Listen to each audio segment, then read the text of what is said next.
Hey guys, welcome back to TCG Bros. Today we're going to be doing a deck profile update on Sylvan. So first off, I apologize I don't have the cards laid out in person on my playmat like normal.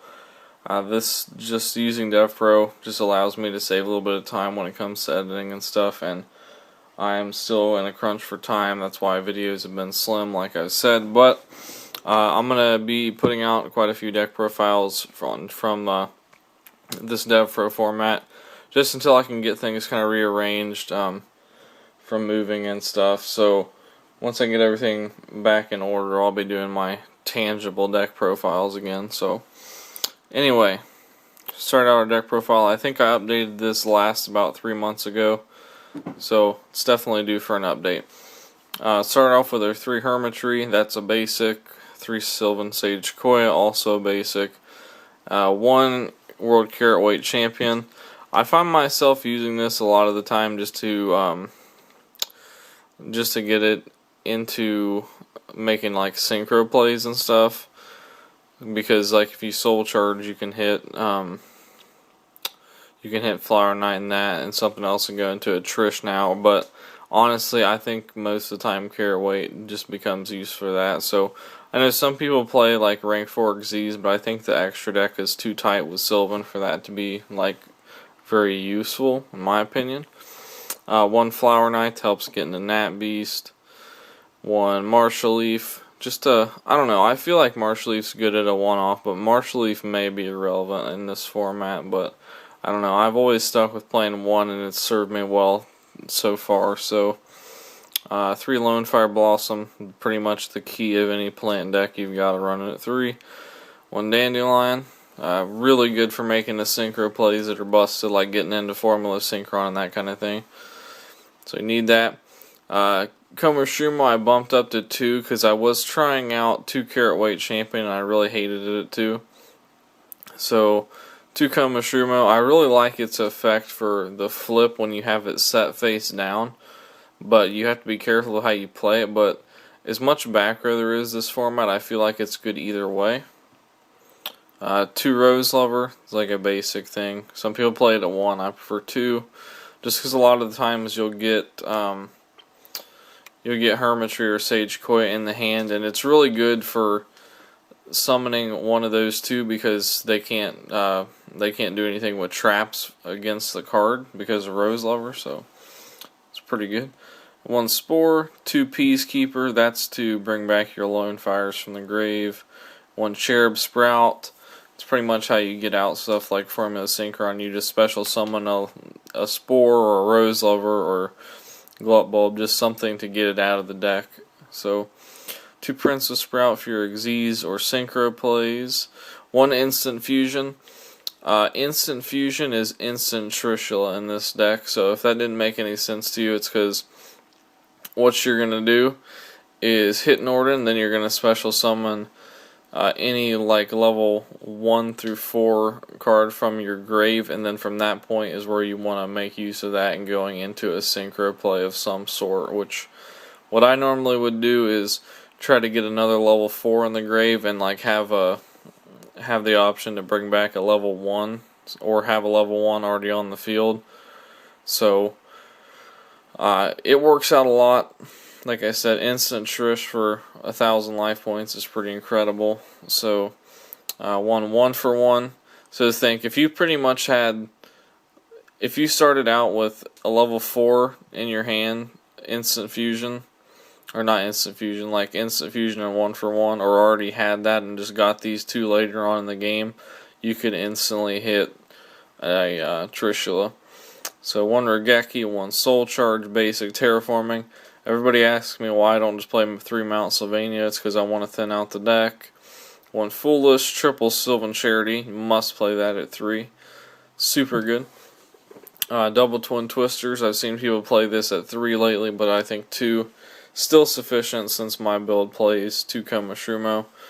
So 2 Miracle Fertilizer. I had been playing this at 3, but it seems like when you play this at 3, you really get into some bad spots, with your hand and stuff. So I've been trying it at 2, and it hasn't been too bad because a lot of times, using Miracle Fertilizer sometimes will shut down plays that you want to make, and with my build, you're going to normal summon a little bit more than normal, just because of if you're going to set Koma Shrooma or that kind of thing. But it all just depends on like the plays you're going to make. But I feel like having the limitation of 3 fertilizer is not that great. But I'm just trying to be a little bit different this time around from my typical Sylvan profile. So 1 Mark of the Rose, pretty good card. I mean, I think it's really good.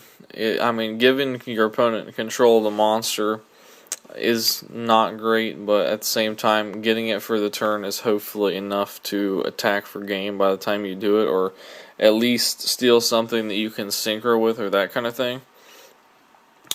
And then lastly, we have our 2 Mount Sylvania, which finish off the main deck. Then for the extra deck, we'll just go through really quick.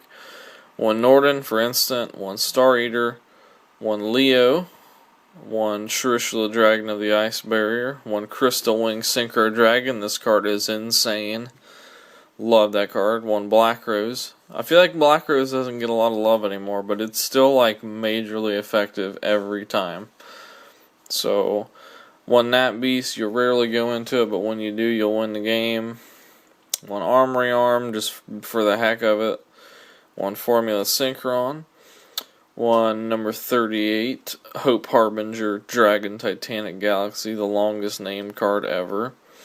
1 number 107, that card, if you can get its effect off, will win you the game pretty much every time you pull that off if you negate everything.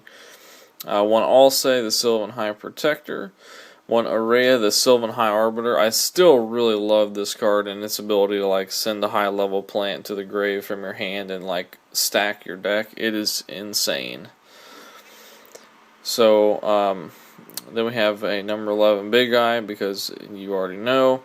And 1 Ghost Trick Dualahan, because somebody actually used this against me in a mirror match.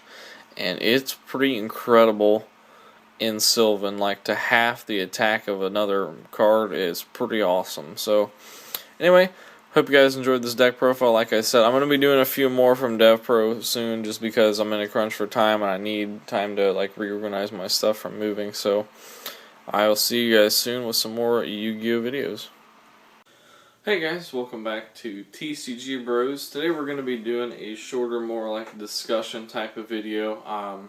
First off, let me apologize.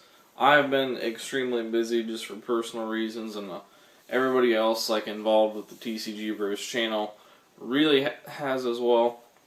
So we've been on like a crunch for time, trying to like get content ready, deck profiles build, that kind of thing. I mean, there's only so much time you have, so it's just been crazy so far this summer. But anyway, the discussion's not about anything like that.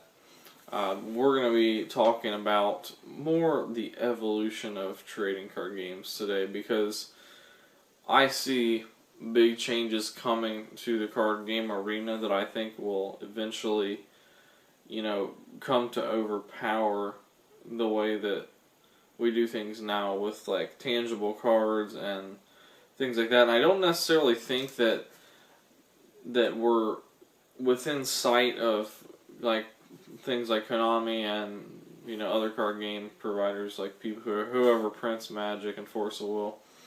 I don't think we're yet approaching a time where printing card games is going to become like too much to ask, because it's still success.